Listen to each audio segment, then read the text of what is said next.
Have you ever heard of Joan of Arc? This woman is said to have been a divine warrior who changed the course of history. But how did she do it?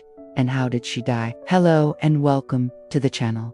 Today we will meet the maid of Joan of Arc. Was a peasant girl from a small village in France. She lived during the 100 Years' War between England and France. The war had been going on for over 100 years when Joan was born, and by the time she was 16, the English had taken control of most of northern France. The French king at the time was Charles VII.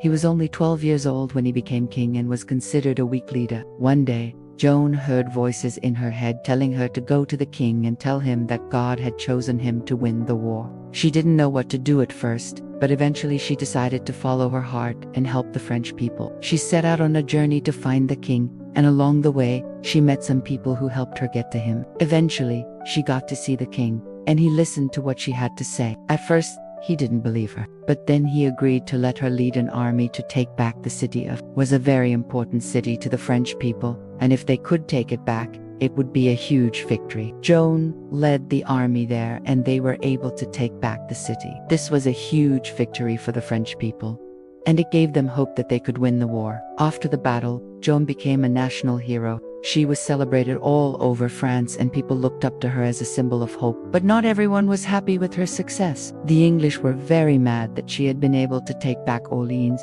and they wanted revenge. They also didn't like the fact that she was a woman leading an army. It was not seen as proper for women to be in charge of men, and they thought that she was bringing shame to the country. Because of all the hate that she was getting, Joan decided to go on a pilgrimage to see the Pope. She wanted him to support her and help her keep her reputation. But the Pope didn't want to get involved in the war, and he refused to help her.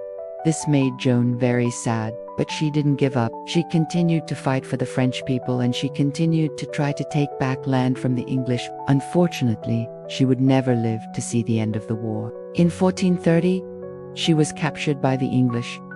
While trying to take back a city, they sold her to the English court for 10,000 francs. She was put on trial for heresy and other crimes. The trial was a sham, and the whole thing was just an excuse to get rid of her. She was found guilty and was sentenced to death. She was burned at the stake on May 30th, 1431. She was only 19 years old. Even though Joan of Arc died a tragic death, she is still remembered as a hero. She is the patron saint of France, and there are many statues and memorials dedicated to her throughout the country. She is also a symbol of courage and hope for people all over the world. What do you think of Joan of Arc? Let me know in the comments below. If you liked this video, please subscribe, and I will see you next time.